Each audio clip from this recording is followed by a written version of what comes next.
Hello, everyone. Welcome to another episode of Sleep Well Around the World with our sleep spotlight shining in the UK. And we have with us Athina, who is also the host of Finding My Fit podcast. Welcome to the show, Athina. Can you tell us a little bit about yourself? Yeah, of course. So thank you so much for having me. I'm really excited to be on the podcast today. So I'm Athena, and as you said, I host the podcast Finding My Fit. That is I kind of cover everything: health, wellness, mindset, and I sometimes talk a little bit about manifestation. And I've also talked a little bit about sleep on my podcast as well in the past. So yeah, I predominantly do my podcast, and I'm also a writer. So I write content, articles, social media posts, that kind of thing online. And when I have time, which I don't have any at the moment, I also do a bit of online coaching. But I haven't done that in a couple of months because I've been crazy busy. Wow, sounds amazing. So, a lot of things to do with mindset, positivity. That's great. I would like to ask what led you to this career? Was there any particular thing in life or something that happened for you? Yeah. So to be honest, with the writing, I've always been someone who loves writing. Like when I was younger, I would write stories and I'd write songs and that kind of thing. But I never really thought I would be a writer professionally. And I kind of just fell into that really. I can't really properly remember. I think someone put out something on one of the podcasting Facebook groups that I'm in and said, I need someone to help me write some articles about podcasting. So I applied, I got that job, and that kind of set me on this stream of being a writer, I guess. In terms of my podcast, I've wanted to start a podcast for so many years because I've listened to them for years and years. And last year at the start of the lockdown was when I kind of started it. I think a lot of people started theirs in the lockdown actually, but it was something I'd wanted to do for so long. So I just took the leap, and yeah, I've been doing my podcast ever since then. Wow, that's amazing. And I caught on something you mentioned about sleep, but occasionally you like to write or talk about sleep. What aspect in particular do you like to talk about with Yeah, regards so to sleep? yeah, predominantly when I've done episodes about sleep on my podcast, it's really been about focusing on the best ways that you can improve your sleep. But I remember in school, so when I was about 15 or 16, I actually took a GCSE. I don't know whether they do them everywhere else in the world, but in the UK, we do GCSEs at the end of secondary school. And that's when you're about 15 or 16. And I did a GCSE in psychology. And in one of the modules, we studied sleep and all the different stages, like the REM sleep. We studied a bit about dreams. And I just found that so interesting. And it's definitely something that, although I don't really talk that much about it, it's definitely something that really interests me. Oh, that's great. Well, definitely what you're teaching, what you're coaching, and the topics that you write about positivity is definitely linked to having a good quality sleep. So I wanted to talk about that regarding positivity because that's an essential aspect in improving deep sleep. But of course, we have our challenges nowadays: financial challenges, health challenges. In spite of all these things, what's your advice, Athena, on how we can still maintain to have this positive mindset? Yeah, of course. I do think it can be so difficult to stay in a positive mindset when we are faced with so many challenges. But I think a really key thing about staying positive is realizing that every sort of challenge and every failure that we might have is actually a lesson. And every challenge that we go through, we come out of the other side that little bit stronger. And every challenge that we go through also teaches us something valuable, whether it's, I don't know, let's take if you've been through a breakup. At the time, it might be really challenging and you're, crying your heart out and you think you've lost the one, but then you look back 6 months down the line, a year down the line, and you are with somebody who is better for you or who treats you better, and you've learned what you don't want in a relationship from that past breakup. So that was obviously a a random example, but that could be applied to pretty much anything in your life. So yeah, I think just realizing that there are challenges and that is a normal part of life. We can't really go through life without having challenges, but they will teach you something really important. And I also think in terms of positive mindset is keeping your dreams, not your literal dreams, but your sort of goals and dreams in mind at all times, and truly believing that whatever you want, you can get.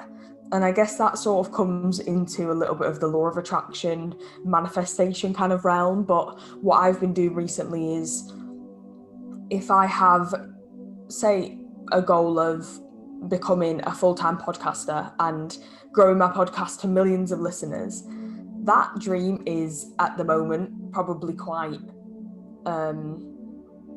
not unrealistic, but I'm not at that stage yet and I'm nowhere near that stage. But in my mind, I'm telling myself that that is fully possible. And although a part of me doesn't believe it, the fact that I'm telling myself that over and over again, it does make you start to believe that it could come true. So I think switching your mindset in that sense can also be really, really helpful. Oh, that's great. So learning curves and opportunities, and yes, definitely shifting the way we think, our attitude has such a big impact on our beliefs and our positivity. So how about you yourself? Do you face any particular challenges yourself, and how have you overcome them? Yeah, I mean, in terms of at the moment, I think my biggest challenge is probably the amount of work that I have because I'm literally that person who I would quite easily just work 24 hours of the day and never give myself a break because I've always been that kind of person, and I really do struggle to switch off. And I think that's especially the case if you are self-employed. Or you work from home. I'm sure a lot of people who are listening might be able to resonate with that.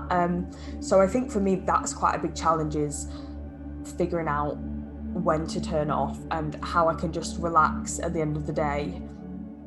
And that's sort of a challenge that I'm experiencing at the moment. But in the past, I've definitely had a lot of challenges as well. So I suffered with an eating disorder for 7 years, and that was from the age of 13 to 20, so like sort of my teenagehood. And that's one of the biggest challenges, if not the biggest, that I will ever have to face. And I won't really go into the ins and outs of it because we could be here forever if I started talking about eating disorders. But again, that's something I sometimes cover on my podcast because I really do think it's important to raise the awareness about how challenging they actually are. It's not really just about food and exercise.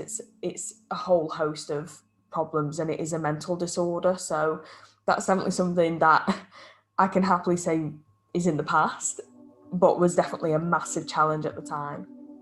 Well, I'm glad to hear that that's well and truly over for you. It's in the past. That's great. Well, for entrepreneurs like yourself, definitely it can be a struggle, as you mentioned about overwhelm when you're dealing with so much hard work. Does that affect your sleep? And if it does, how do you kind of turn things around so that you're managing your time well? Yeah, of course. I think it sometimes affects my sleep and it sometimes doesn't, depending on how stressed I am at the time, like like how big my workload is, I guess. So my workload sort of varies week to week depending on what particular clients need or what sort of work I've got going on in my own business. So it does vary, and I find the weeks that I have a lot more work, I do struggle to get to sleep a little bit because my mind is going over and over everything I need to do. And something that I found really, really helps me is writing out the night before or even the day before everything that I need to do the day after.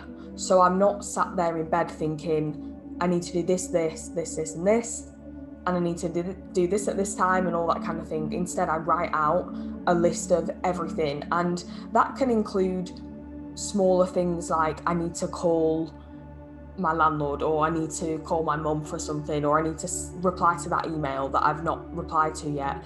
And even the smaller things, I will write them down on the list because if I don't, my mind is going to be thinking, oh, but what if you forget to do that? So I just find like writing everything out is really helpful for me. Love that tip. Yes. So finally, one of the biggest causes for sleep deprivation is, as I said, negative thinking, when people are ruminating about the things that they did or some regrets. So people can be stuck in this mindset of having self-loathing. So as a coach focusing on positivity, what is the best strategy you can give on how to shift from that self-loathing to an attitude of self-care or self-love? Yeah, of course, this is such a difficult one because a lot of people are in that mindset where they're I think a lot of it is to do with sort of social media at the moment, is because everyone is comparing themselves to what other people seem to have online. And that is something that I would tell any of my clients who are struggling with, self-loathing and self-comparison, is to not sit there and scroll on social media so much and unfollow the people who you find you are comparing yourself to a lot. I think that can really help in terms of not looking at your life as being inferior to other people's. But internally, if someone is suffering with that sort of self-loathing, I would always ask them to focus on what they love about themselves. And this, I guess this sounds a bit easier. It's easier said than done because you can't change your mindset just by thinking, oh, well, I don't want to focus on the negative things. But if every day you tell yourself one thing you love about yourself, or you just look in the mirror and you think, oh, like I really love my eyes, or I really like my outfit today, or oh, my hair looks great today, just that switch in your mindset, just telling yourself something positive like that can really set off your day on an amazing foot. And I think just remembering to do that every morning can make such a big difference to your mindset overall. So that's definitely something that I would recommend people to do. And again, like recognizing that you won't always be in a positive mindset, I think is also important, because we can all sit there and read positive affirmations or tell ourselves what we love about ourselves, but there will be days when we feel negative, or something bad has happened, or we've got something coming up that we're really not looking forward to. And I think accepting that we can't be positive 24/7 is also part of the process as well, but just remembering that these negative times won't last forever. Love that. Well, thank you so much. We've had so much value and great positive vibes from you today. And I always love to end the episode with the 3 top tips that we've learned. Well, now from Athena, we learned that we can sleep better, definitely, by maintaining a positive attitude, viewing our challenges as opportunities. And secondly, also to do some social media editing. Don't always, if you find that you're being discouraged by social media, take a look and unfollow those people that bring you down. And of course, I love your tip about the to-do list. Make a to-do list so that you're not waking up in the middle of the night, that thinking that, oh, you've forgotten something that's very important, or that you have not listed down something you need to do the next day. So that is all great. Love it all.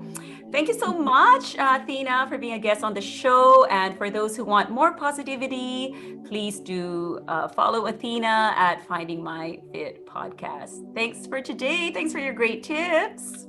Oh, thank you so much. It's been so fun. Well, loved having you. See you again next time. Bye. Bye.